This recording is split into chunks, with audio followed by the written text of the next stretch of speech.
Muy bien, buenas tardes para todos y para todas quienes nos están acompañando en un nuevo encuentro con especialistas. En este caso, con Carlos Escliar, la verdad que es un gran honor poder presentarlo, poder tenerlo en el vivo del Facebook de la Secretaría de Educación Municipal.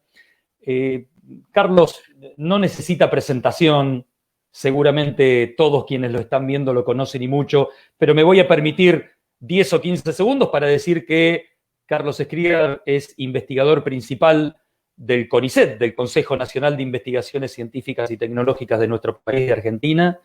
Es investigador principal del área de educación de la FLACSO, de la Facultad Latinoamericana de Ciencias Sociales de Argentina, y es vicepresidente en ejercicio del PEN, versión argentina, poetas, ensayistas y narradores. Pero más allá de esta presentación breve, yo quiero destacar que dos cuestiones. Primero, que Carlos se haya enganchado con esta propuesta desinteresadamente, para nosotros es un gran honor, porque enaltece este ciclo Encuentros con Especialistas.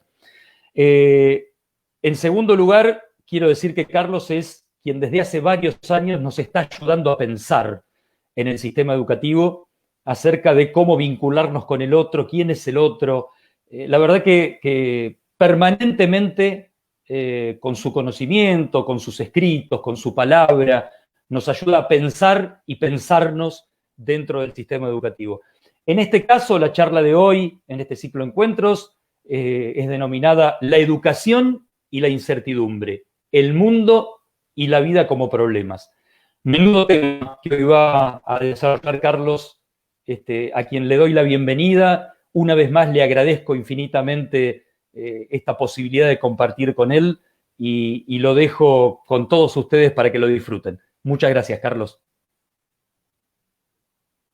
Bueno, Sebastián, muchas gracias. Estoy tratando de localizarlos en Facebook. No, yo estoy en la página de la Secretaría de Educación, pero no veo dónde está la transmisión. Quizás sea un problema mío, pero era interesante para poder mirar a ver si mientras voy hablando hay comentarios y, en fin, que no lo encuentro. Eh, Si Veo entras otra a la gente página, hablando Carlos, contigo. sí, Carlos, si entras a la Sí, página, tal vez un poquito más abajo, ahí está el vivo. un poquito Ya más hay mucha abajo. gente Bueno, que te está saludando. mientras. Hay mucha gente que te está saludando. Ay, qué pena no poder verlos, porque veo mucha gente hablando contigo, pero que deben ser otras charlas, porque si estás aquí conmigo, no podrías estar con otras personas haciendo exactamente lo mismo. Vamos a empezar Bueno, así como vamos una a hacer una hermosa cosa. muestra de... Sí, Carlos, perdón, dime. vamos a hacer una cosa. Yo me voy a esconder en un momento, no me voy a ir, porque si hay algunas preguntas al final, vuelvo a aparecer y te hago las preguntas que vos no estás pudiendo ver. ¿Te parece? Te agradecería mucho. Es en fin, un problema de esta época. Yo antes cuando íbamos a la escuela, a la universidad, a los colegios, no tenía este problema de no saber dónde estoy, pero ahora parece ser típico de no saber bien dónde estamos. Querido Sebastián, agradezco y perdón por este inconveniente. También pido disculpas por haber tenido que mover la fecha de la semana pasada a, a este día. En fin, es un tiempo de esos que algunos han llamado un tiempo distópico, un tiempo-espacio completamente trazado de otra manera, fuera de nuestras cotidianidades, y a pesar de que queremos emprender algunos rituales y algunas tradiciones, eh, hay algo de este mecanismo de conectividad y disponibilidad que hace que parece que siempre estemos como sentaditos y a la orden de los acontecimientos. Y si me permitís, querido Sebastián, quiero agradecerle mucho a una maestra de Mar del Plata, a Georgina Scandali, que ha sido Claro, como un puente entre nosotros, totalmente. a pesar de que ya nos conocíamos. eh, Ella ha sido también artífice de este encuentro y quería saludarla, darle su reconocimiento. Bueno, exacto. Eh, un saludo a la gente que se sumó a esta conversación. Ah, ustedes verán que la escenografía se repite. Se trata de personas que están sentadas frente a computadoras, teléfonos, y detrás hay bibliotecas en general. ¿eh? Hace poco me tocó una conversación donde la persona que estaba sentada allí del otro lado tenía una biblioteca muy extraña porque tenía muñecos que se movían, yo no sé por qué razón, eran unos muñecos que tenían movimiento y me costó muchísimo concentrarme en lo que quería decir porque no lo podía tomar como en serio, ¿no? Parecía una biblioteca de Playmobil, digamos. Y podríamos jugar, ¿no? A poner detrás papeles pintados del Caribe, hacer de cuenta que estamos en la playa o que estamos en alguna ciudad que queremos visitar. Y sin embargo, insistimos con este recurso que yo creo que vale la pena. Es un recurso que subraya algunas cuestiones de las que quiero comentar hoy. En principio, subraya nuestra relación con el tipo de trabajo o el tipo de tarea o el tipo de artesanía que hacemos. Eh, y también pone en evidencia una figura un poco desprestigiada del educador, que es lo que en algún momento se llamó la figura del educador como intelectual, como lector, como aquel que podía leer el mundo de alguna manera y que tenía una cierta experiencia en la vida y que de esa combinación, yo diría fantástica, entre saber algo del mundo y haber tenido un recorrido en la vida, a poder disponerse a tomar la palabra y dar clase, ¿no? Esa expresión tan bonita que hoy está interrumpida, que hoy está impedida, que es o que está completamente travestida o está trastocada, que es la idea de dar clase. Hay un amigo, Daniel Berizo, que profesor de la UBA de filosofía, que ha escrito un libro maravilloso que se llama ¿Qué clase de dar es dar clase? ¿Qué clase de dar es dar clase?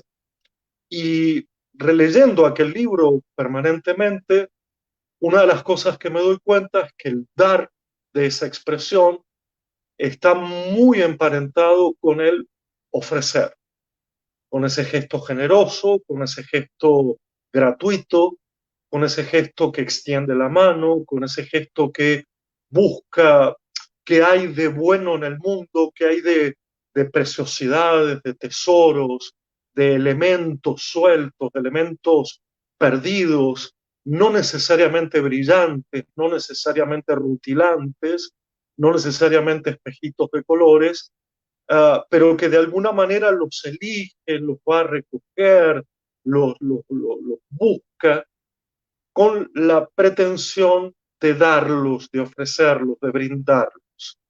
Yo me quiero detener en parte con esa idea de dar clase es en parte, y a mi modo de ver muy significativamente, es dar un repertorio del mundo y un repertorio de la vida.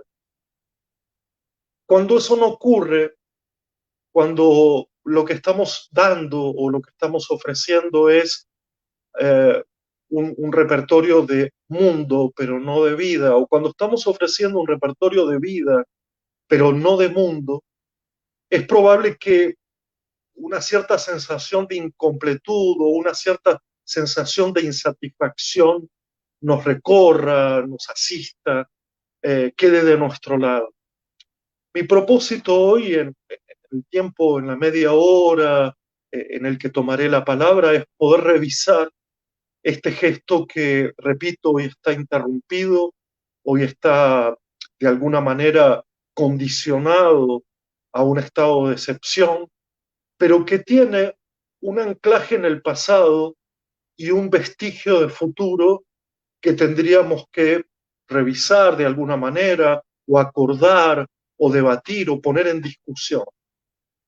¿Cuál es el vestigio del pasado que me parece que esta interrupción, este paréntesis, este estado de excepcionalidad no ha debatido suficientemente.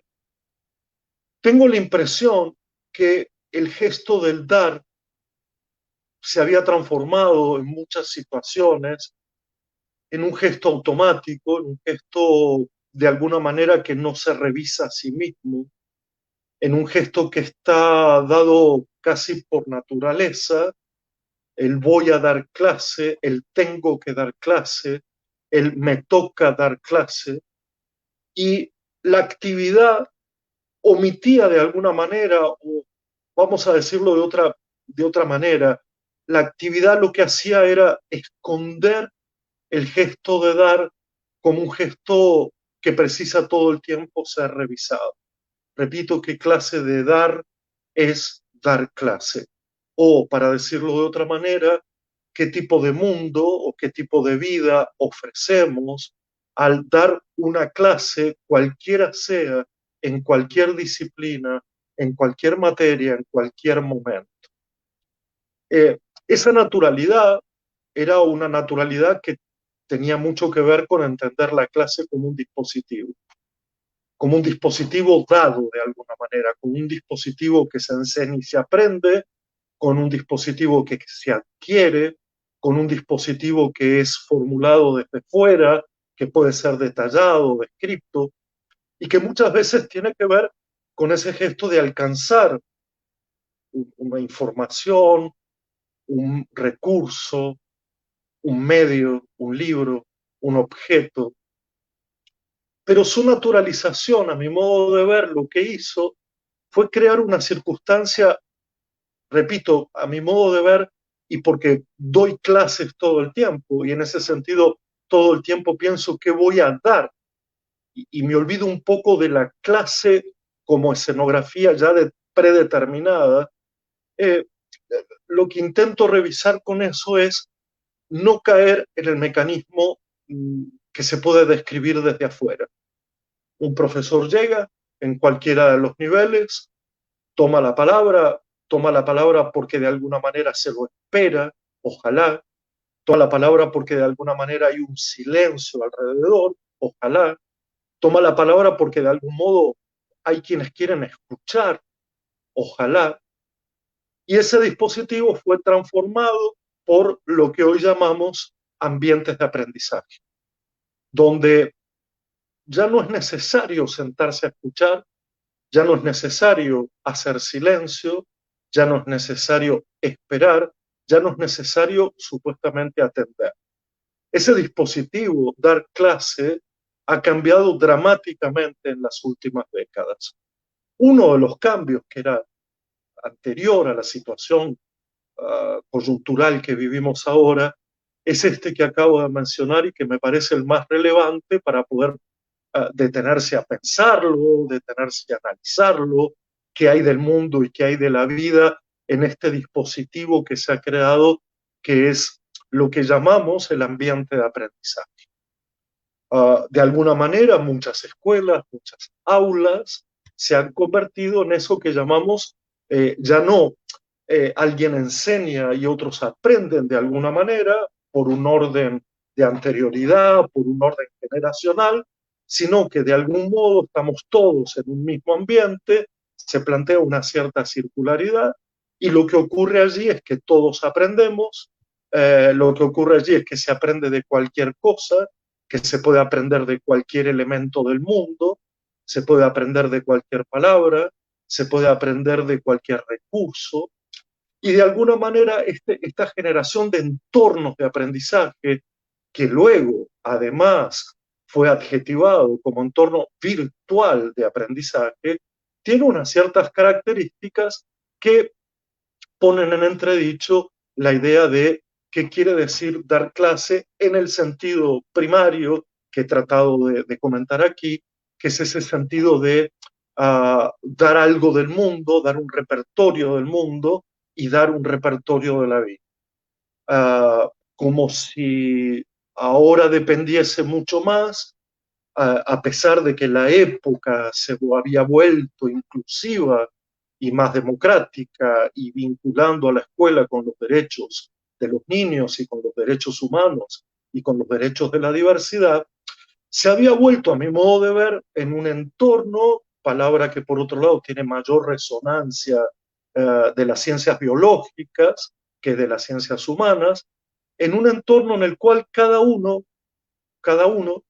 podría de algún modo tomar de ese ambiente lo que bien o mal quisiera, cada uno podría seleccionar, decidir su camino, de alguna manera seleccionar qué escuchar y qué no, de alguna manera seleccionar qué tomar de lo que se da y qué no tomar, y cambia esa escenografía tan claramente, a mi modo de ver, que tendríamos como dos dispositivos que ambos responden a la pregunta sobre el dar clase, pero lo hacen de una manera completamente distinta.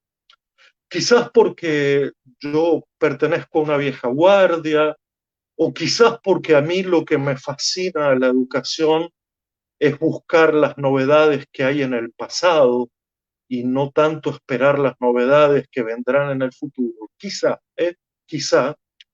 es que me fascina mucho más asistir a una clase donde me dan un repertorio del mundo y un repertorio de la vida que de alguna manera se pueda advertir el trabajo, la tarea fina, la tarea artesanal, la tarea de elaboración que el educador pone a disposición de los demás, como no solo mostrando algo, señalando algo, apuntando hacia algo, sino también mostrando una serie de relaciones con eso que muestra, con eso que apunta, con eso que señala. ¿Qué quiero decir? Me parece que no es lo mismo, por ejemplo, dejar libros, ir a una biblioteca, que alguien, un lector, que se acerca y cuenta toda una historia a propósito de una lectura y espera que esa historia a propósito de la lectura se convierta en un tema de conversación con los demás y que a partir de esa conversación con los demás se pueda generar un deseo individual, singular, particular de querer también leer. Y esto creo que vale para cualquier tipo de material o cualquier tipo de proceso que queramos poner en juego.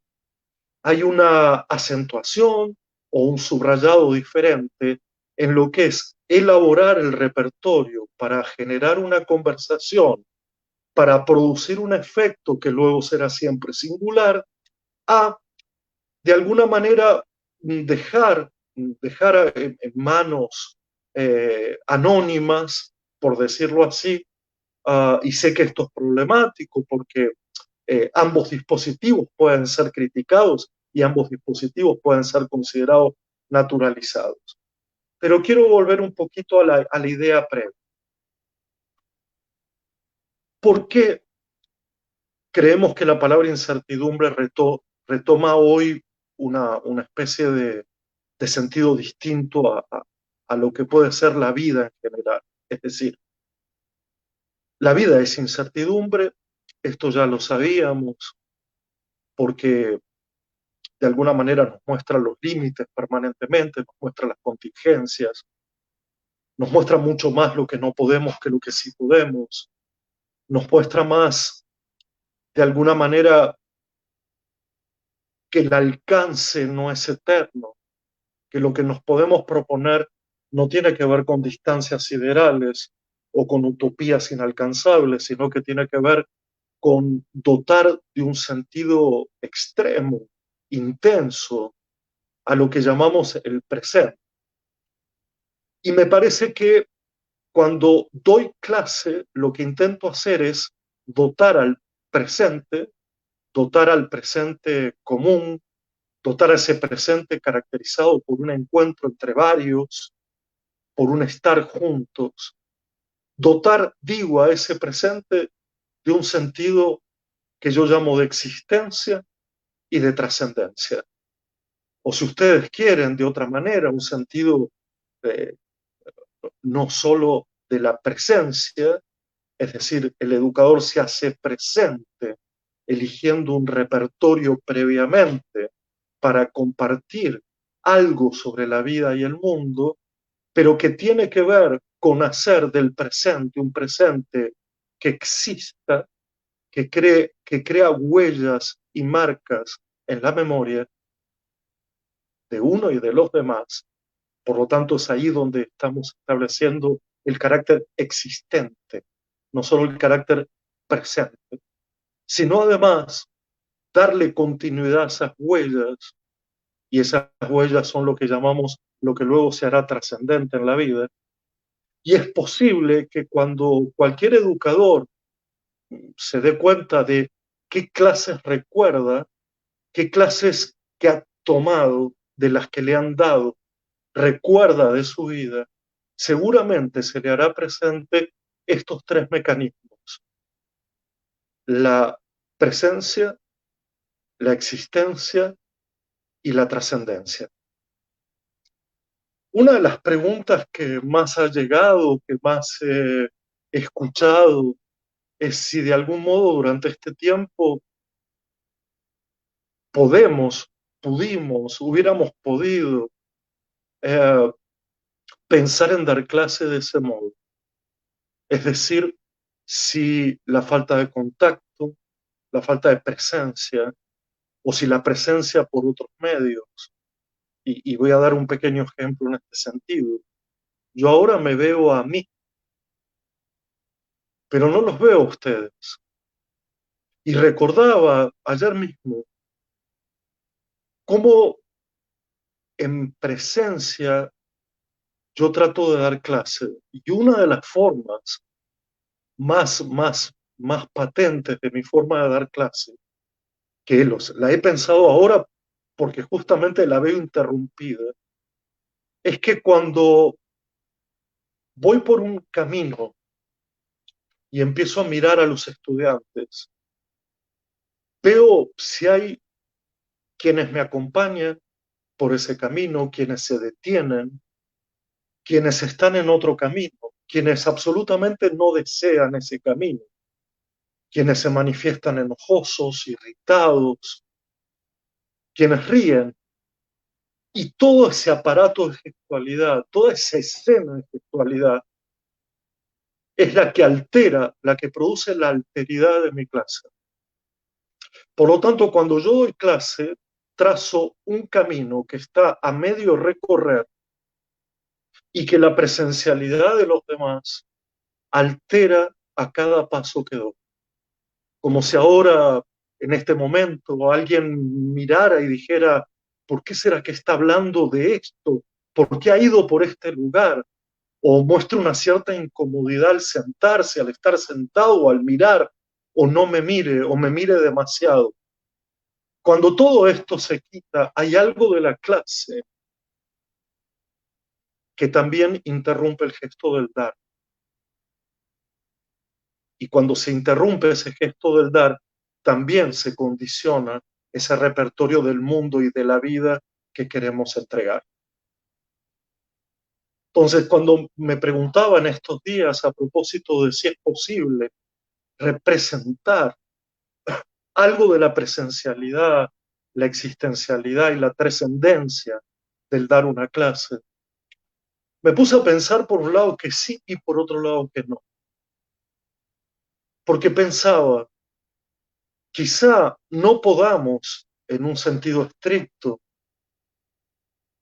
planificar presencialidad, existencialidad y trascendencia. Evidentemente no son elementos que se prevén de tal manera que que se pueda juzgar si se cumplen.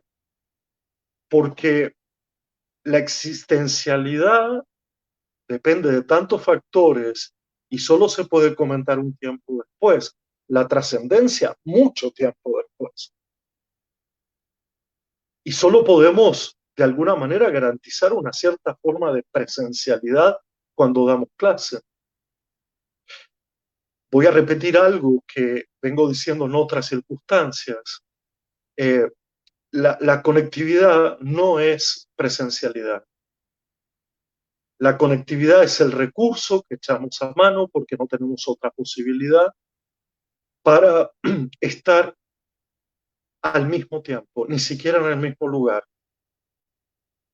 Lo que ha mostrado, por otro lado, que quizá, y es una pregunta que voy a abrir, no se puede dar clase de cualquier manera, en cualquier lugar, solo garantizada la conectividad en la misma unidad del tiempo. Porque hay algo de la espacialidad que nos hemos dado cuenta que es fundamental. La espacialidad es el lugar donde el cuerpo se desplaza, se mueve. La espacialidad es el lugar donde se tocan, donde se mantiene una cierta distancia y una cierta cercanía. De tal manera que cuando uno dice hubiéramos podido, podemos todavía imaginar esto, lo que tenemos que decir es que no. Pero hay un sí que siempre me nace porque soy un sujeto de la afirmación, porque me parece que no se puede simplemente pensar para criticar un dispositivo, un modelo, una idea, sino que también hay que buscar una cierta vuelta, un cierto repliegue para poder afirmarlo. Y es cómo evitar que toda la clase que damos no tenga ningún atisbo, ningún vestigio, ni de presencialidad, ni de existencialidad, ni de trascendencia. Y entonces lo que imaginaba es cómo procedemos con ese dar clase en términos de la sedimentación que una actividad cualquiera produce en un individuo a distancia o en cercanía, y cómo el gesto de dar una clase también tiene que ver con el gesto de una compañía, de un acompañamiento. Y eso es también una de las formas de la presencialidad que yo atesoro y que me parece que es a la que no podemos, porque es la que nos queda, renunciar, que es una forma de estar presente y que de hecho yo creo que es lo que los educadores tanto han hecho durante este tiempo, y por eso el cansancio, pero también por eso la afirmación de que la educación, no la escuela, pero sí la educación se mantuvo en pie a pesar de la coyuntura, y es fundamentalmente porque los educadores y en otra medida las familias, en otra medida, han garantizado eso que podemos llamar dar clase, en algunos casos evitando completamente todo lo que no hace a la presencialidad, a la existencia y a la trascendencia, y en otros casos haciendo efectivamente eso, buscando de mil maneras cómo lograr, cómo conseguir, cómo ser capaces de estar presentes cuando la coyuntura lo impide en las formas en que estábamos habituados a hacerlo, en las formas en que reconocemos esa presencia del otro y que el otro nos altera el camino que hemos trazado para ese dar clase. En la semana pasada, en un encuentro que se hizo con el Plan Ceibal, que es el Plan Nacional de Educación del Uruguay, discutíamos algo que para mí fue en principio una sorpresa y que luego dio toda una serie de resonancias que me acompañan. En Uruguay, ahora relativamente, habían vuelto ya a las clases. Y la pregunta volver a la clase o el movimiento de volver a la clase, por supuesto que fue diferente. Fue diferente desde ya por el distanciamiento social, por el horario, por la cantidad de estudiantes por aula, pero fue distinto en otro sentido. Había una sensación poco identificada y que con el tiempo, con poco tiempo, se verificó, se materializó, que consistía de algún modo en reconocer que ya no se podía volver a dar clases como antes. Fíjense ustedes, no poder volver a dar clases como antes significaba varias cosas.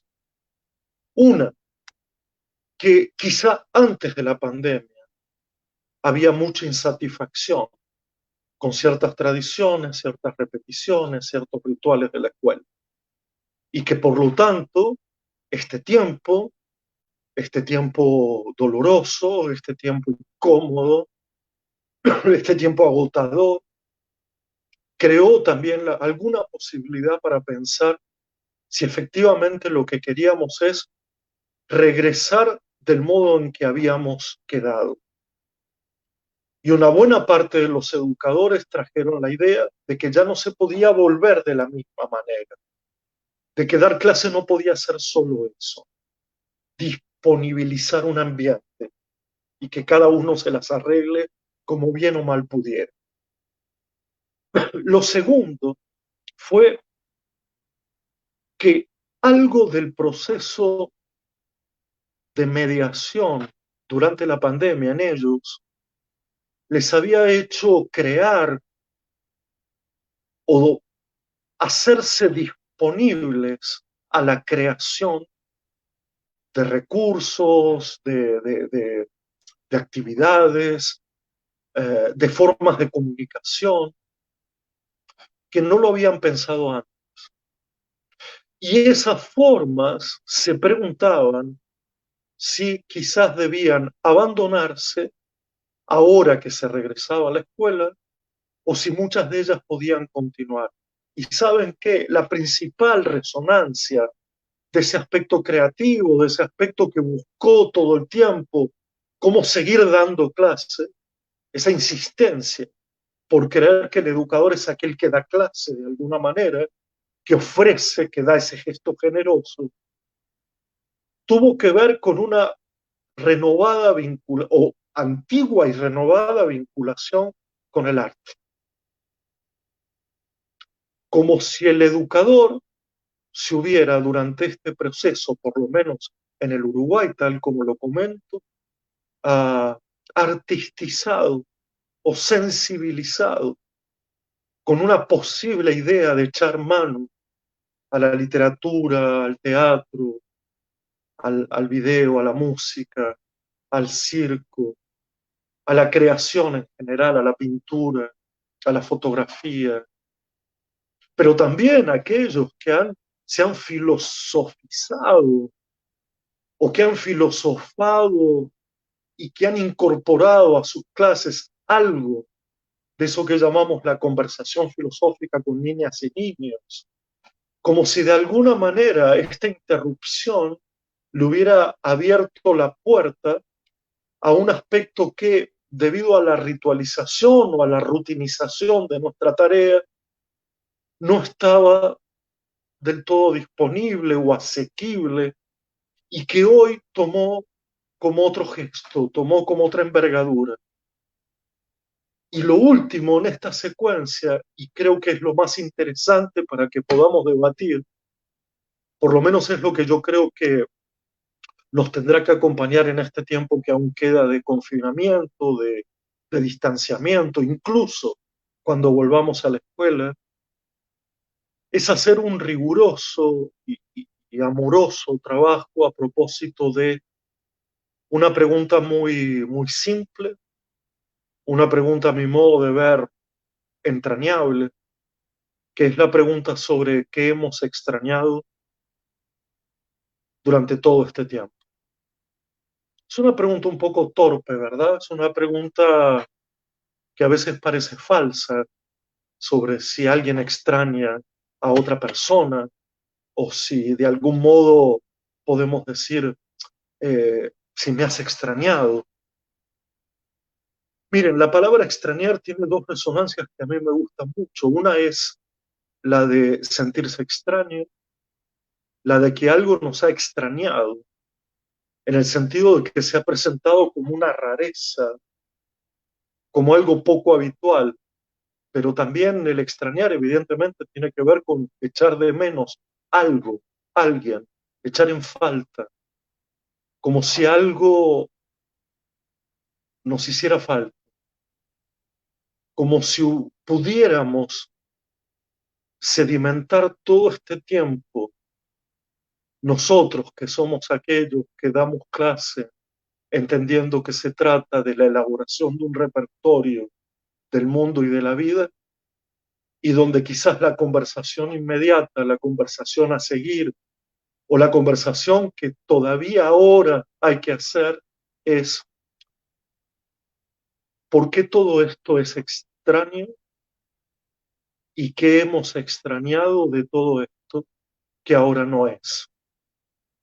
Como si pudiésemos, y no quiero que esto se convierta como en una didáctica del extrañar o una serie de ejercicios o tareas o didácticas, pero cuando lo pienso digo, ¿qué es lo que más he extrañado de todo este tiempo en que no he podido dar clases como las daba antes, pero que seguramente no volveré a ello de la misma manera, sino ese aspecto de preparación, repostero, elaborador, ese aspecto de la artesanía, sumado a esa ilusión de crear un efecto en los demás, de crear cofradía, de crear complicidad, esa atención tensa con los cuerpos, las voces, las miradas de los demás, porque si se trata de reconstruir la escuela, y si la escuela es un lugar al que, entre otras cosas, pero fundamentalmente vamos a dar clase, es decir, a poner el mundo y la vida sobre la mesa, pensar que hemos extrañado de ese mundo y de esa vida que se produce en la escuela, sea quizás la que nos permita crear otra escuela, o por lo menos no aquella escuela que en su totalidad o en partes ya nos incomodaba antes de la pandemia y con la cual no estábamos satisfechos. Para decirlo de esta manera y seguir insistiendo en ello, quizás hoy de lo que se trate es no tanto de imaginar la ciencia ficción de lo que vendrá, esas imágenes que nos vienen de China y de otros países, de los niños completamente robotizados, de los cuidados completamente mecanicistas, eh, sino que esa vuelta pueda ser tomada como un reencuentro con lo más entrañable de lo que la escuela produjo en nuestras vidas, en la vida de los maestros cuando eran estudiantes, cuando eran alumnos, y en la vida de estos alumnos cuando todavía eran alumnos, como si volviéramos a esa pregunta fundamental en la cual la primera clase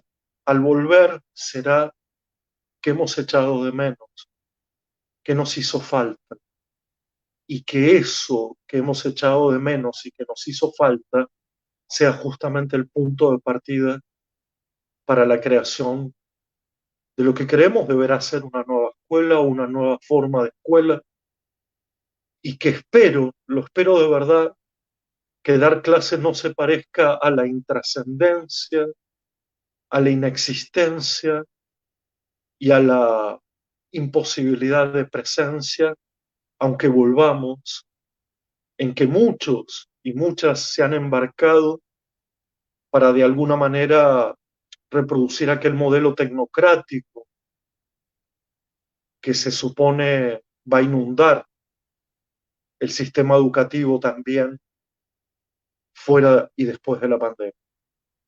En síntesis, creo que lo que he querido es simplemente tomar una expresión, una idea tan naturalizada que por lo tanto ya no pensamos, como todas las ideas que parecen ya haber sido pensadas por otros, que es qué quiere decir dar clase, sobre todo porque de algún modo sentimos que no estamos dando clase o que no es así como quisiéramos dar clase, y que apenas se pueda quisiéramos dar clase, no he hecho otra cosa que darle un sentido compartido a esta idea para llegar a la noción final de que todo va a poder recomenzar si la conversación que establecemos a propósito de dar clase como oficio,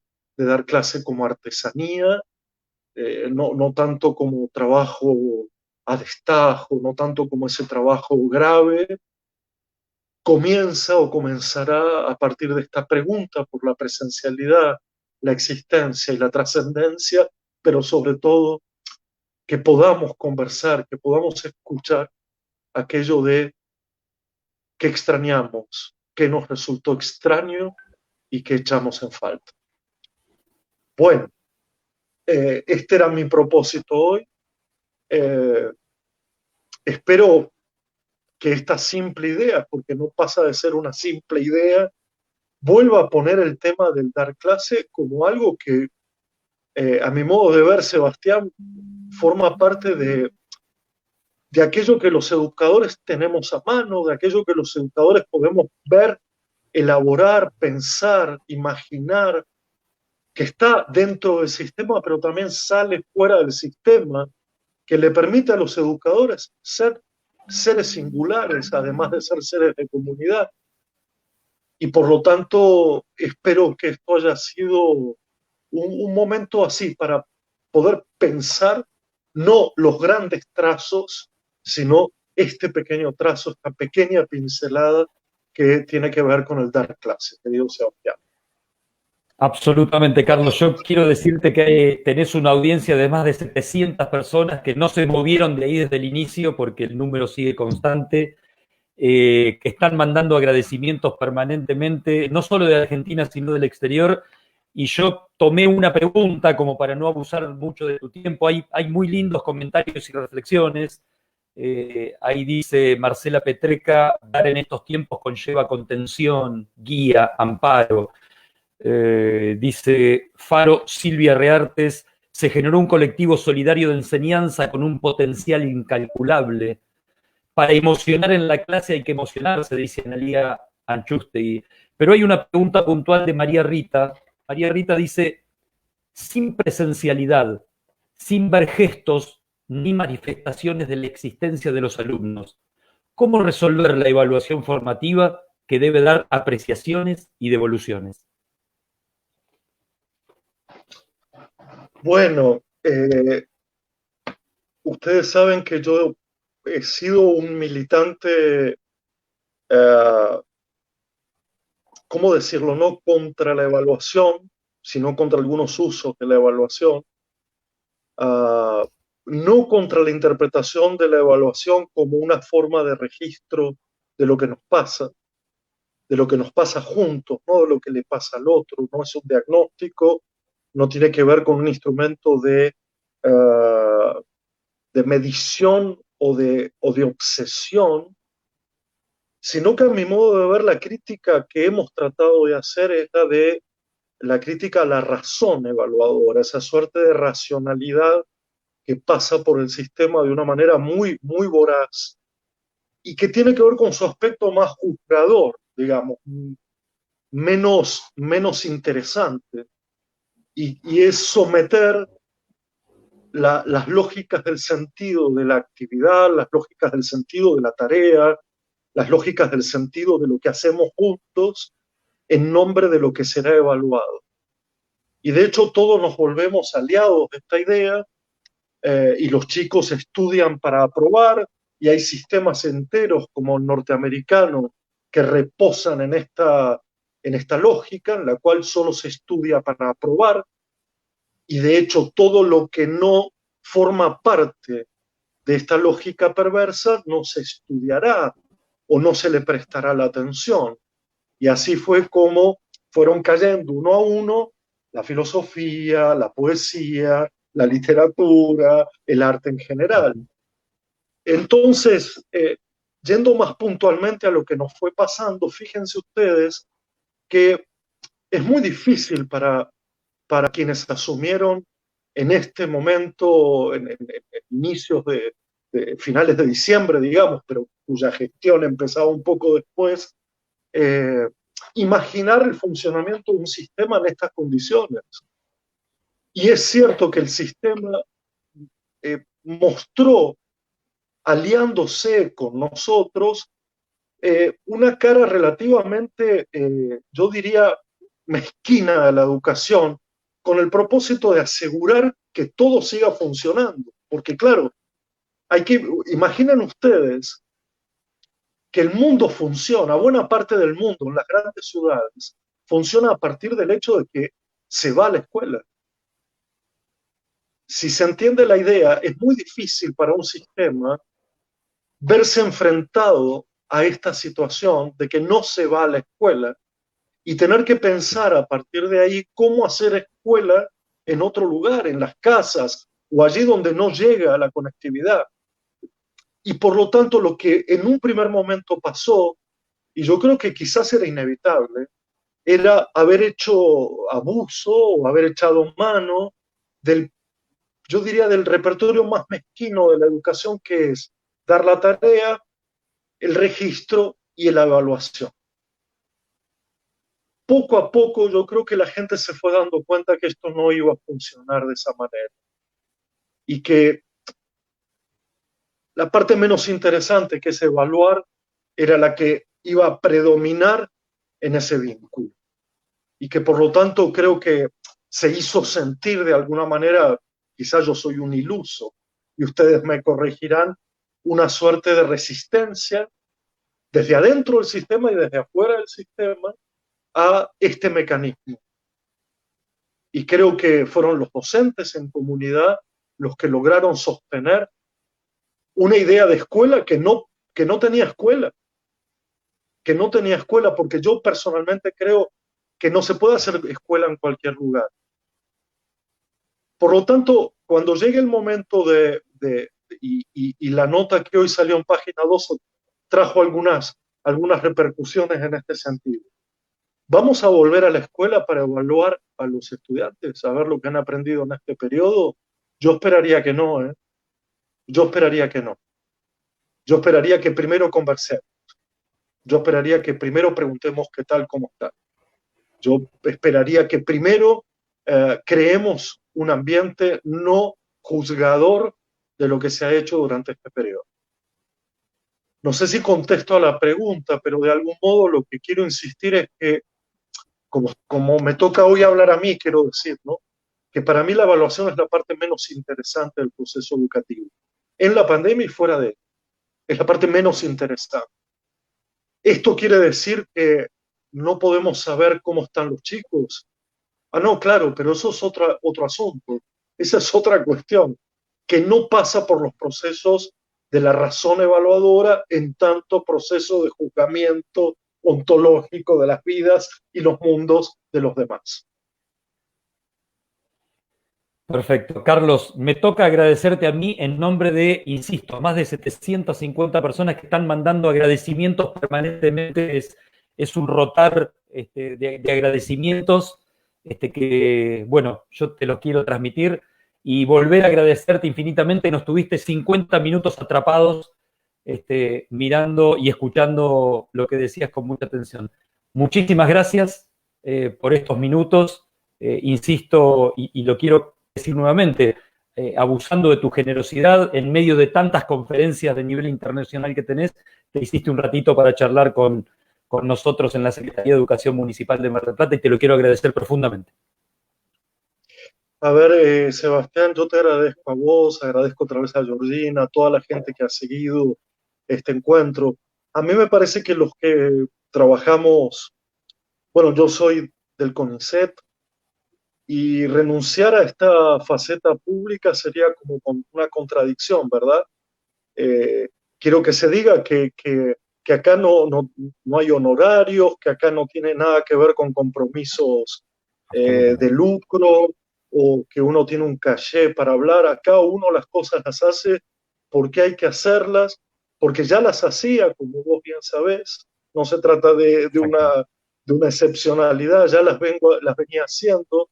y hay que darle continuidad a lo que veníamos haciendo, poniendo en debate público nuestras responsabilidades y nuestros compromisos. Ese es mi deseo y ese es el gesto que creo noble, digamos, no para ser elogiado, sino porque creo que hoy el mundo un poco se divide entre la hipocresía y la nobleza, no la nobleza en el sentido de los viejos nobles de otro mundo, sino de ser noble, digamos, de que la vida de uno se parezca un poco al lenguaje de uno. Eso es lo que quiero decir. Muchas gracias y como siempre por ayudarnos a pensar. Te mando un gran abrazo y un gran saludo a todos los que nos están siguiendo. Un abrazo gigante. Gracias por todo. Hasta pronto. Gracias.